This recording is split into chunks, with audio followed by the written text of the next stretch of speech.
Hello friends, I am Dr. Madhukar Jadhav. In this lecture, we are going to study regarding different methods of tachometry. Content of this lecture, different methods of tachometric measurements, in that fixed hair method, movable hair method, and principle of stadia tachometry we are going to study. Next slide. So, different methods of tachometric measurements or tachometric surveying consist of: one, the stadia systems or stadia method. So it consists of two. One is fixed hair method and second one is movable hair method or substance method. The next one is the tangential system, and fourth one is the measurement by means of special instruments. So whatever these different methods in tachometry are there, out of that fixed hair method is one of the important method, and this is there in our syllabus. So we are going to study this fixed hair method in detail. Next slide. The principle of the tachometry is common to all systems is to calculate the horizontal distance between any two points A and B and their difference in elevation by observing, first one, the angle at the instrument A sustained by known short distance along a shaft kept at B, and second one, the vertical angle to B from A. In short, the principle of tachometry is to calculate horizontal and vertical distances of the points. In that, first point will be the instrument station point and the second point will be the staff station where we are keeping the staff. So with the help of tachometer and stadia rod, we can measure the vertical angle, maybe angle of elevation or angle of depression, and also we are measuring the three crosshair readings, top, middle and bottom, and from these two we can calculate the vertical distance and the horizontal distance between the instrument station and the staff station. So this is a common principle. Next slide. Stadia system. In the stadia system, staff intercept at a pair of stadia hairs present at a diaphragm are considered. The stadia system consists of two methods, as in previous slide we have seen, fixed hair method and the movable hair method. So as fixed hair method is only in our syllabus, so we are going to study this fixed hair method in detail. So in this fixed hair method, the pair of staff hairs present on the diaphragm that are important as far as readings are concerned. So we will study this method in detail, fixed hair method. In this method, stadia hairs are kept at fixed interval and the staff interval or staff intercept corresponding to the stadia hair on the leveling staff varies and that is measured.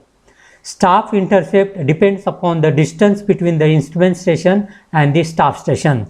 So if the distance between staff station and the instrument station is lesser one, then the staff interval may be say more, and if distance is more, then that interval may be a lesser one.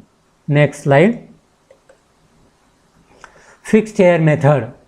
In this method, the angle at the instrument at A sustained by a known short distance along a shaft kept at B is made or measured with the help of stadia diaphragm having stadia wires fixed at constant distance apart.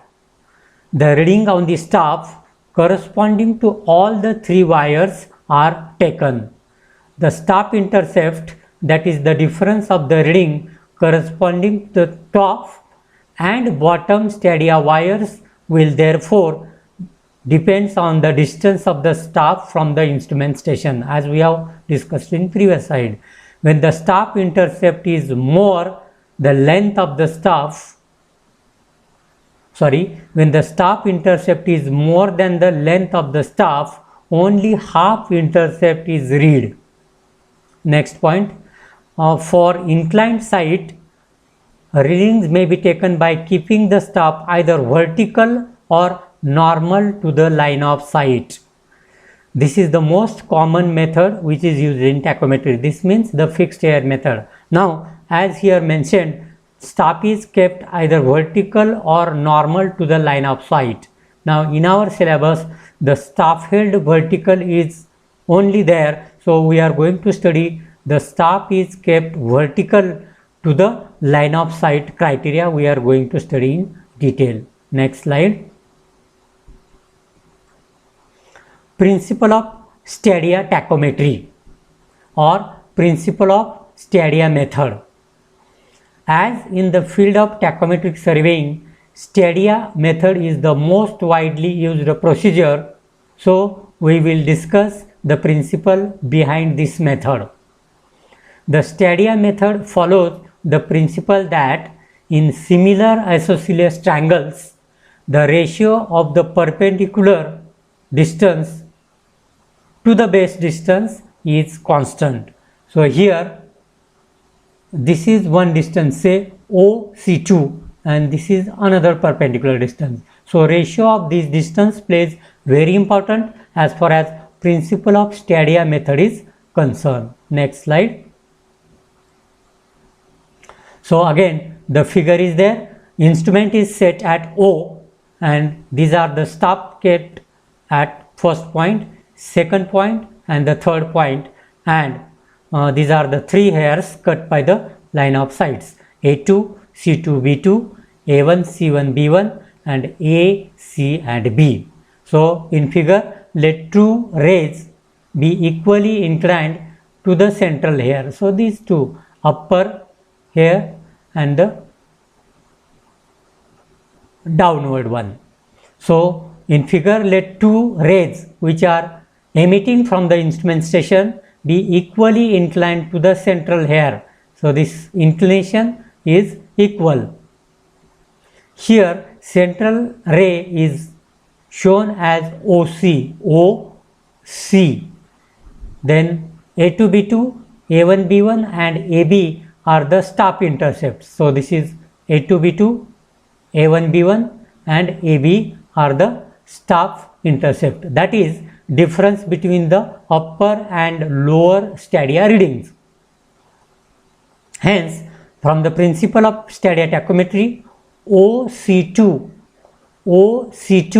upon A2B2 is equal to OC1 is equal to A1B1 is equal to OC total 1 divided by AB is equal to constant, and this constant is known as multiplying constant K, or in some books it may be denoted by M, and is equal to F upon I. This constant entirely depends upon the angle beta. Okay, the constant K is equal to F upon I is known as multiplying constant, where F is the focal length of the objective glass and I is the staff or stadia intercept, means difference between the top and bottom here reading. Next slide. So, this is all about the today's lecture. Thank you.